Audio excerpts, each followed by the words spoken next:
Hello, everyone. Welcome back to my YouTube channel. My name is Dr. Hamid, and in this lecture, we will talk about colonic polyps. Again, this is very important topic for the preparation of assembly step one and also step two. Before we jump into our topic, I want to emphasize the importance of first aid. The book I'm using, this book is the gold. I Those who are preparing for step one, I would say that use first aid with UWorld. Okay, annotate important points in the first aid so that when you do revision, those things which you think that you will forget in the future, and those the things which are important for exam point of view, I would say annotate those points in the first aid, and don't just do the passive reading of first aid. Okay, let's start with colonic polyps. So we know that what are polyps? These are the growths of tissue within the colon. Okay, polyps are divided there for the classification. It is There are three types of classification of polyps. First, on the basis of gross morphology. Okay, the one on the basis of gross morphology, there are three types of polyps. One is flat, then sessile, and the third is pedunculated polyps. Okay, pedunculated means those who are protruded into the colonic lumen. Sessile means those who are not protruded. Okay, second classification is on the basis of histologic type. So non-neoplastic polyps and the neoplastic or malignant polyps. Okay, this classification is very important. In the non-neoplastic polyps, the examples are hematomatous polyps, hyperplastic polyps, inflammatory, mucosal, and submucosal polyps. In the malignant or neoplastic polyps, we have two types: the adenomatous polyps and serrated polyps. Okay, we will talk about these topics. We will cover all these things in today's lecture. Okay, and the third type of classification is on the basis of severity. Okay, severity of, or the severity of the polyp, I would say. The one is tubular polyp or tubulovillous polyp or villous polyp. So um, the third type, villous polyp, is the most dangerous type. The least dangerous type of polyp is tubular. The type that comes in the middle is tubulovillous, and the type of polyp that is the most severe is villous polyp. From the word villous, you can remember villain, and villains are mostly dangerous. So the most dangerous type is villous type of colonic polyp. Okay, let's talk about non-neoplastic polyps. And in that category, the first is hematomatous polyps. Hematomatous polyps, these are solitary lesions that do not have significant risk of transformation. That means they do not have the risk of transformation into malignant polyps, into malignancy or colorectal cancer. These types of polyps, we know that they are in the category of non-neoplastic polyps, and non-neoplastic polyps do not transform into colorectal cancer. Simple. Okay. So these are the growths of normal colonic tissue with distorted architecture. Hematomatous types of polyps are seen in two diseases. You should remember two diseases. The first is Peutz-Jeghers syndrome, and the second is juvenile polyposis. Okay. Peutz-Jeghers syndrome, again, very important topic for step one, because they ask a lot of questions. I have um, already given step one, so I know that there were questions from this topic, Peutz-Jeghers syndrome. Okay, now let's talk about Peutz-Jeghers syndrome. What is Peutz-Jeghers syndrome? It is autosomal dominant disease. Okay, that means the patients would have a family history that leads to hematomatous polyps. So hematomatous types of polyps, the non-neoplastic type of polyps, are seen as Peutz-Jeghers syndrome. How we diagnose Peutz-Jeghers syndrome? There will be a family history of Peutz-Jeghers syndrome, one.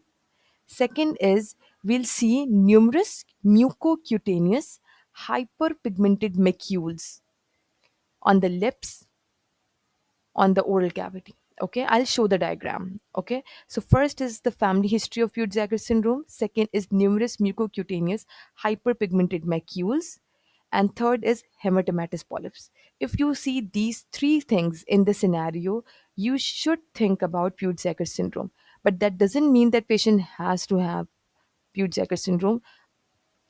uh, you should always eliminate other options. Okay, if you find these three things, the family history of Peutz-Jeghers syndrome, mucocutaneous hyperpigmented macules, and the third is hematomatous polyps, then you should make a differential diagnosis of Peutz-Jeghers.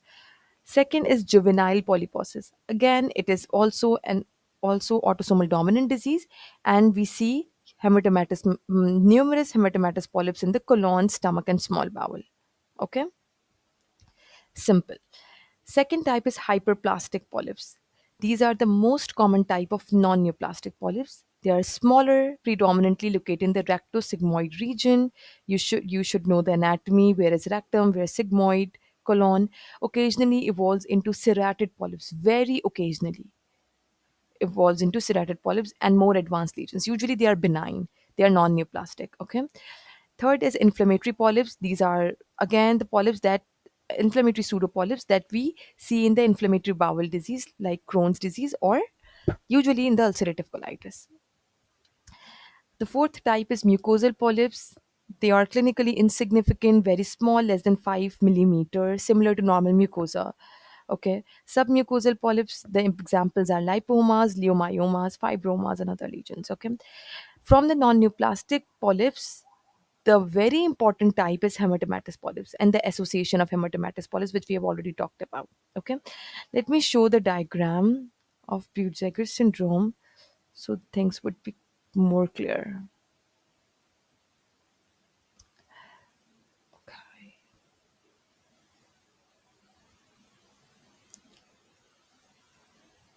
Look at this on the right side.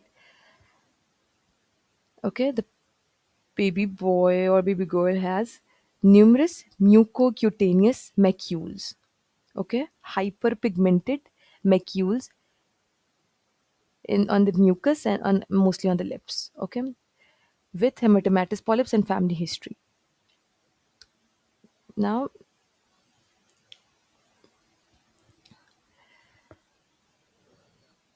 now we'll talk about neoplastic polyps. The two very important neoplastic polyps are adenomatous polyps and serrated polyps. Okay, so adenomatous polyps, these are neoplastic. We are chromosomal instability pathway. This these things are little confusing, but I will make things clear. Okay, so don't worry. The adenomatous polyps are neoplastic polyps where chromosomal instability pathway with mutations of APC and the KRAS gene. So neoplastic these are neoplastic polyps, simple. Okay, there are certain types of genes. There are two types of genes in our body. First is called tumor suppressor genes, those genes that suppress the formation of tumor. And the second type is tumor or proto-oncogene, those genes that promote the formation of cancer. Okay, very basic thing is when the tumor suppressor gene does not work or is suppressed, or the proto-oncogene is working like crazy, then we will get cancer, mostly polyps and then cancer. Okay, because the work of tumor suppressor gene is to suppress the tumor. If that gene is not working, or on the other hand, proto-oncogene that wants the colon to have a cancer, then the person will get cancer. Okay, so if there is an instability with mutations, any abnormality, mutations or abnormality in the APC or and KRAS. APC is a tumor suppressor gene. If we see mutation in the APC gene and KRAS is a proto-oncogene, if we see mutations in these two types of genes, then we will eventually see adenomatous polyps and then colorectal cancer. So I have already told you that on the basis of severity, there are three types of polyps. So adenomatous polyps are further divided into tubular. These are less malignant, tubulovillous in the middle, and then villous, that has the highest malignant potential. Okay. Now let's talk about serrated polyps. These are also neoplastic. They are characterized by CpG island methylator phenotype, cytosine base followed by guanine, linked by a phosphodiester bond. I will explain all of these things. So Adenomatous polyps formed when there is a mutation in the APC and the KRAS gene. Okay, through which pathway? Through chromosomal instability pathway. We'll talk about this pathway. How serrated polyps are formed? They are formed by the defect or mutation in mismatch repair gene like MLH1 or MSH2. We'll talk about it. Okay, where which pathway? Microsatellite instability pathway. Okay, so again, I'm repeating it. There are two types of malignant polyps, the adenomatous polyps and the serrated polyps. Adenomatous polyps are further divided into tubular, tubulovillous, and villous. Serrated polyps have no other further classification. These both are neoplastic, and adenomatous polyps formed through a microsomal instability pathway with mutations in APC and the KRAS gene.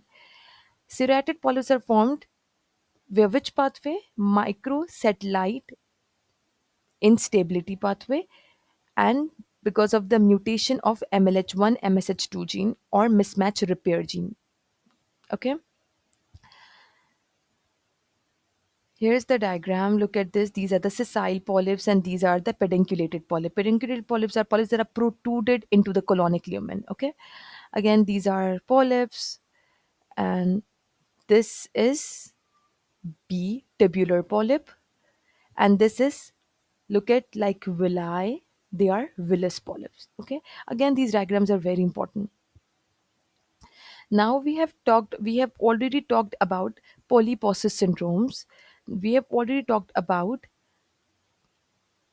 Peutz-Jeghers syndrome, and we have talked about juvenile polyposis syndrome. These two types of syndromes are associated with hematomatous polyps. Okay, here I want to talk about familial adenomatous polyps, Gardner syndrome, and Turcot syndrome. FAP is very important. I have seen a lot of questions in USMD step 1 from this topic. Okay. Again, this is autosomal dominant disease, mutation of which gene? Familial adenomatous polyposis. From the name, it is very clear, adenomatous polyposis. So there will be adenomatous polyps. And mutation in which gene? APC tumor suppressor gene. On chromosome 5q21 or Q22, thousands of polyps arise starting after puberty. Thousands of polyps are present all over the colon, and it always involves rectum. So what is the treatment? Usually they ask the treatment of FAP. We'll do prophylactic colectomy. When we see that the patient has a teenage girl or boy is coming to your office and you see that that patient has FAP, then you will eventually do prophylactic colectomy. You will remove the whole colon. Why you would remove the whole colon? Because otherwise um, that condition will 100% progress to colorectal cancer.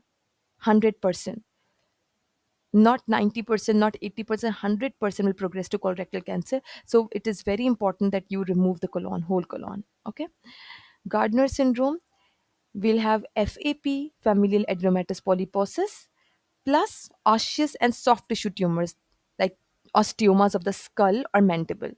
So, if with FAP you are seeing a soft tissue tumors, you will think about Gardner syndrome.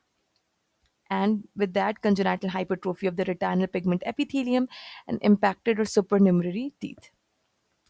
The last one is Turcot syndrome, FAP or Lynch syndrome plus malignant CNS tumor.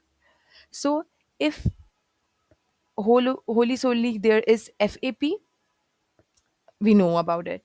If with FAP there are soft tissue tumors, they are like osteomas of the skull or mandible, we'll think about Gardner syndrome.